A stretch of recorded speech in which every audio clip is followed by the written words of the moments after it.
నిరోధించేందుకు సిపిఐ రాష్ట్ర వ్యాప్తంగా చేపట్టిన గృహ ప్రవేశాలను జరగకుండా రాష్ట్ర ప్రభుత్వం పోలీసులను ప్రయోగించి సిపిఐ ప్రజా సంఘాల నాయకులను అరెస్ట్ చేసి గృహ నిర్బంధాలకు గురి చేయడం దుర్మార్గమని సిపిఐ రేపల్లె ఏరియా కార్యదర్శి గొట్టెముక్కల బాలాజీ ఆరోపించారు. ఈ రోజు ఏదైతే రాష్ట్రంలో గత ప్రభుత్వం టిట్కో ఇళ్లు నిర్మించిందో ఆ టిట్కో ఇళ్లు ఇవ్వటంలో ఈ రాష్ట్ర ప్రభుత్వం లబ్దిదారులకు ఇవ్వటంలో విఫలం చెందింది. సిపిఐ రాష్ట్ర సమితి పిలుపు మేరకు ఈ రోజు రాష్ట్ర వ్యాప్తంగా కూడా లబ్దిదారులతో గృహ ప్రవేశాలు చేయడానికి పిలుపునివ్వడం జరిగింది.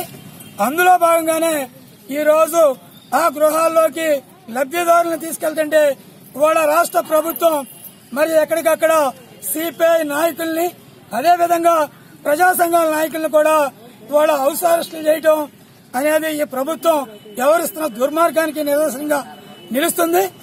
అంతేకాకుండా ఇవాళ అనేక మంది ఇవాళ ఇల్లు వస్తుందని చెప్పేసి సొంత ఇల్లు నెరవేర్చుకుంటామని చెప్పేసి ఏదైతే కలలు అన్నారో ఆ కళలను నెరవేర్చుకోవడం కోసం అనేక మంది వడ్డీలకు తీసుకొచ్చి ఇవాళ 25,000 నుంచి ₹1,00,000 వరకు కట్టారు.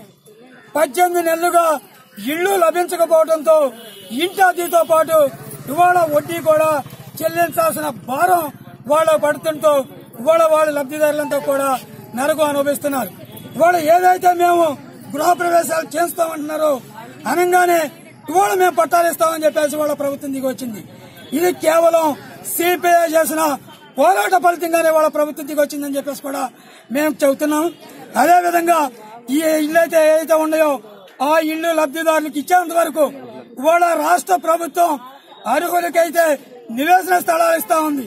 ఆ నివేశన స్థలాలు ఇచ్చేంత వరకు కూడా ఈ పోరాటం ఆగదని, అరెస్టులతో ప్రభుత్వాలు పోరాటాన్ని ఆపలేవని చెప్పేసి కూడా ఈ ప్రభుత్వానికి హెచ్చరిస్తున్నాం.